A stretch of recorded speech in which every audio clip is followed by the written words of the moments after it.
So whenever you're ready. Okay. My name is Shalene Valenzuela. I came to Missoula 3.5 years ago and started as a artist in residence at the Clay Studio of Missoula. And this is the piece that I'll be talking about today. It's called So Very Happy. It's the fifth in a series of sewing machines that I've made.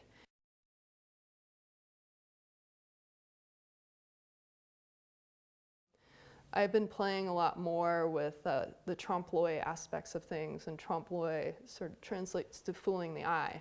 I consider my work like it's a bit of trompe-l'oeil with a twist, because I am working with these objects that I want them to sort of, you go, wow, like that looks like a sewing machine, or that looks like a purse, or something like that. But when you come closer, you realize there's something a little different about it. And what's kind of funny sometimes is people actually going, well, oh yeah, she's the lady who paints on sewing machines, or oh, I see you make purses, or something like that, and then they don't actually realize that it's clay, which is kind of funny to me. You know, I want my objects to sort of reference those objects, but you know, I want it to look like a sewing machine. You kind of approach it like that, but then something's not quite right about it because of the fact that, you know, sewing machines don't traditionally have these illustrations and whatnot on them.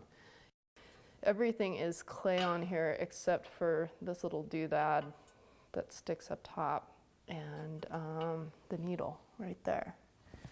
But everything else is ceramic.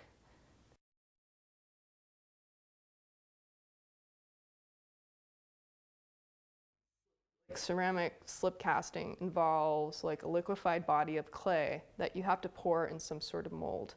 And plaster has this great quality of being able to absorb moisture out of clay. If you make a plaster mold of something, you have to make sure you make enough parts that you can get that original object out. And then the mold always has to have an area where you're able to pour the slip in. So the bottom I kept open so that you're able to pour this ceramic slip in. And it's sort of, you pour it in, you let it set up for a while. The slip will set up and it'll start sort of like those chocolate hollow bunnies you get during Easter. It's sort of the same concept where it's just a shell that forms. Basically this mold is full of the slip.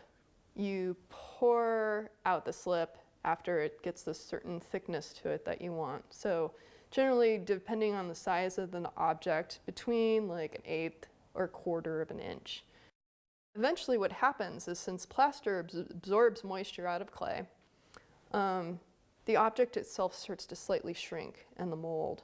And so it pulls away from the walls, and then you're able to just pop it out. And it ends up being this sort of self-supported object. I also like working with objects that you can sort of approach them from various sides. So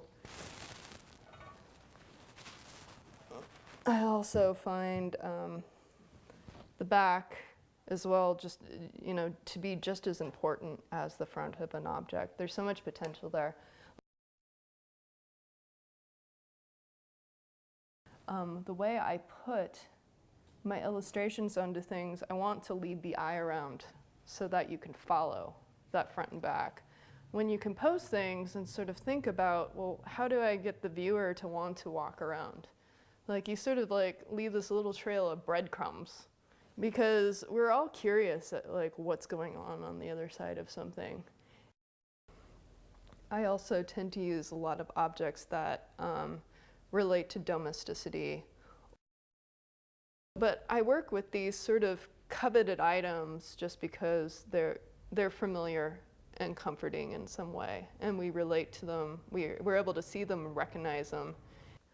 I always drew when I was little. My mother took art classes at the community college, and she, you know, and then from that day forward, I sort of had this like little role model right there to like, you know, like, oh, my mom's doing this. And when I was young, I often enjoyed like sort of sifting through old photos of family members especially the female family members, and then my mother would keep all her stacks of yearbooks and stuff like that in the house. So I'd sort of like look through these things constantly as a child and sort of like saw this as this idealized time.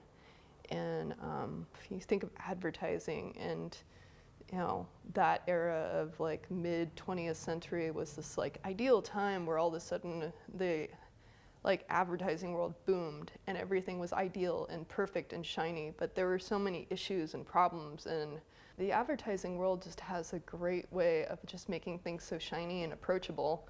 And so I like to play with a little bit of that because I like to have my things sort of use the bright colors and use these pretty little images to sort of bring you in, and then like sort of reveal a like darker side of things as well. What can you tell me about Stay Lovely? Stay lovely? Mm-hmm. It's a positive affirmation. We're always given pep talks and encouraged to be a certain way. And it's sort of like, when you're in elementary school and you get the little stickers and gold stars and like, you did a great job or something like that. In a sense, stay lovely is not so much a positive affirmation as it is more of a command and like what our notions are in order to like how we stay lovely. As I mentioned before, a lot of the images and whatnot I work with deal with like a lot of range of feminine issues and how as a woman you grow up in modern day society and sort of you feel, as a kid growing up, there's a lot of like questioning and self-doubt that I had, as well as countless many other friends and people have about themselves. Like